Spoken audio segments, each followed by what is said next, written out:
For years, the truth stayed hidden, the victims forgotten, the cases left cold, until science revealed what time could not. This is Decades in the Dark, where cold cases are brought back to light.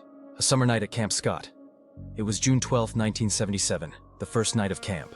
Excited girls from Tulsa and nearby towns arrived at Camp Scott, a 410-acre Girl Scout camp hidden deep in the wooded hills of Mays County, Oklahoma. For many of the 140 campers, it was their first time away from home. Among them were 3 girls assigned to Tent 8 in the Kiowa unit. Lori Lee Farmer, 8, soft-spoken and brilliant; Michelle Guse, 9, cheerful and curious; and Doris Denise Milner, 10, smart, determined, and kind. The tent they shared was not a traditional zippered camping tent. It was a canvas platform tent, a square of heavy fabric mounted on a wooden base with 4 metal-framed cots inside. The tent flaps could be zipped shut, but there was no lock. No solid walls, just canvas and wood, completely open to the night. Tent 8 was the farthest from the counselor's cabin, positioned closest to the trees and most isolated from view. That night, a thunderstorm swept across the sky. The girls wrote letters home by flashlight. Doris ended hers with a line her mother would never forget. "We're just getting ready to go to bed. It's 7:45. Later that night, around 2 a.m., campers heard moaning, someone crying, a sound that vanished into the wind. A counselor did a quick check and found nothing out of place. By sunrise, the woods would reveal what darkness had hidden. At 6 a.m. on June 13th, a counselor walking to the showers saw something strange on a trail near the camp's edge. 3 sleeping bags laid out in the dirt. Inside were the bodies of Lori, Michelle, and Doris. All 3 had been sexually assaulted, beaten, and strangled. Doris Milner had been bound at the wrists with cord, gagged with duct tape, and had defensive wounds on her arms. The girls were found partially undressed, consistent with assault. Investigators believe Lori and Michelle were killed inside the tent. Blood had soaked into their mattresses. Doris was likely dragged out alive, assaulted in the woods, and then murdered. The suspected weapon was either a heavy flashlight or crowbar, both of which were recovered. The injuries pointed to blunt force trauma to the head. Back at Tent 8, the scene was savage. The tent flaps had been slashed open, not unzipped. There were bloody footprints, soaked bedding, and one of the girls' shoes discarded on the trail. Among the items was a flashlight with a red cellophane lens, a makeshift filter that allowed the killer to move undetected through the camp. That single detail made the truth clear. This wasn't spontaneous. This was planned, tactical, and cold-blooded. 2 months earlier, during a staff training session, counselors had noticed signs of trespassing: slashed tents, stolen donuts, and missing belongings. Inside an empty donut box, one counselor found a handwritten note. It read, "We're on a mission to kill 3 girls in Tent 1. The note was brought to camp leadership, but rather than investigate, they dismissed it as a prank and burned the note. No police report was filed. In the weeks before camp began, more staff reported seeing a man in the woods, hearing strange noises, and losing equipment. Again, the warnings were ignored. Tent 1 wasn't used that session. Tent 8, isolated, shadowed, and vulnerable, was.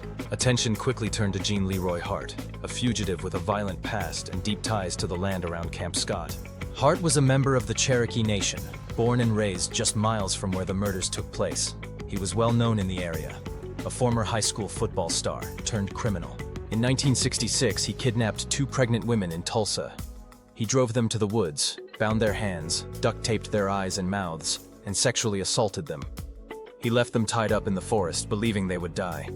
But they survived, and testified against him. Hart was convicted of kidnapping, burglary, and sexual assault, and sentenced to over 300 years in prison. But in 1973, while serving time in the Mays County Jail, Hart escaped. The jailers had grown too comfortable. Hart had gained their trust. And one day, while on work detail, he simply walked out the front door. No one stopped him. He vanished into the Cookson Hills, a rugged stretch of woods he had known since childhood. He would remain hidden for nearly 4 years. Then, in June 1977, 3 young girls were murdered just miles from his old home. And investigators believe the killer had moved through the woods with precision. Someone who knew the terrain, who had lived in it, and who had reason to avoid the law. In a cave near Hart's suspected hideout, police found rope and duct tape, photos and belongings stolen from Camp Scott, and a flashlight with red cellophane, nearly identical to the one found near the girls' bodies. 10 months later, after a massive manhunt, Hart was captured in a cabin deep in Cherokee territory. He had been protected by members of the Cherokee community, many of whom believed he was being targeted unfairly by white authorities, a belief that would play a central role in what came next. In 1979, Jean Leroy Hart stood trial for the murders of Lori, Michelle, and Doris. His trial was one of the most controversial in Oklahoma history. Many in the Native community believed Hart was being scapegoated. They pointed to institutional bias, a rushed investigation, and circumstantial evidence.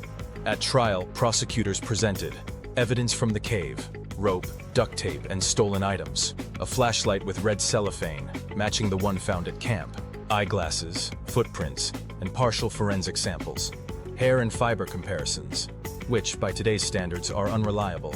But key elements failed. Fingerprints didn't match, DNA evidence was inconclusive, and the defense emphasized sloppy evidence handling. The jury deliberated briefly and found Hart not guilty. He returned to prison to serve time for the prior assaults, and died 2 months later of a heart attack. To this day, debate remains.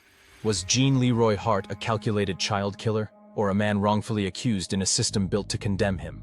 Camp Scott shut down forever. It never reopened. For decades, the families lived without answers. Then, in 2022, new DNA testing on preserved evidence revealed a partial genetic match to Jean Leroy Hart. It wasn't enough for a conviction, but for the investigators and the families, it was the closest thing to closure they would ever get. They now believe, with confidence, Hart was the killer. This is Decades in the Dark, where science brings the past to light. Subscribe for more stories where justice never expires.